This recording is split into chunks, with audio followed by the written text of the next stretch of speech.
Hey, Jen Pachichi here with my wet hair. I wanted to talk about what intuitive painting is. I never even knew intuitive painting was a thing, and then I realized, like, oh, I'm painting intuitively. Like, I paint from my intuition. And apparently, it is a thing because when you put that hashtag in on Instagram, there are thousands and thousands of posts. So, I wanted to tell you, for me, what intuitive painting means. So, first of all, I believe we all have an intuition, no matter if you think you do or not. I believe that you do have an intuition, and that could be just defined as like the stillness inside of you that knows what to do next.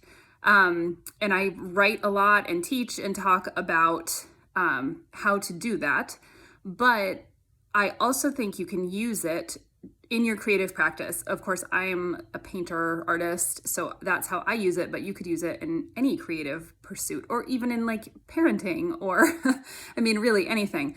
But in the case of creating art, whether that is visual art or another kind of art, all it really means to me is creating from that quiet, still place. I made a little mini guide in class on this, which you can get. It's in the link below. But basically, for me, I encourage people and encourage myself to get out of my head when I'm making things.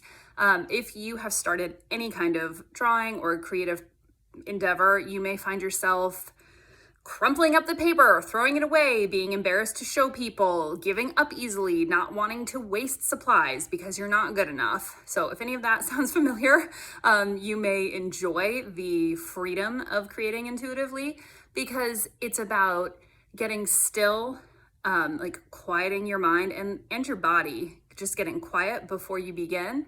And then continuing to access that quiet place while you create. So it can be hard to stay in that still place and just listening and just listen to those nudges that you get. That's like how I pick colors and how I do whatever is next, is just by trying to listen to what that nudge from my intuition is. But what you can do is when you notice that your mind has interjected with thoughts, even if the thought is like, hey, this is pretty good, that doesn't mean you should stop thinking that, but it is a chance for you to notice like, my thinking mind has returned. Let me see if I can go back to that quiet, still place. But especially if your mind starts telling you this is garbage, you should start over, you should throw this away, you should never share this, etc., then you know, like, okay, I have to get back to that quiet place. And if you're struggling, if you feel like you're hearing nothing, you're doing nothing, you can just say like, I would like something to come through me, and then just start picking stuff that seems fun. It really, the practice is meant to be joyful, not like very serious. So just trying to like grab like, what color seems fun next? Where should I get that? What should I do?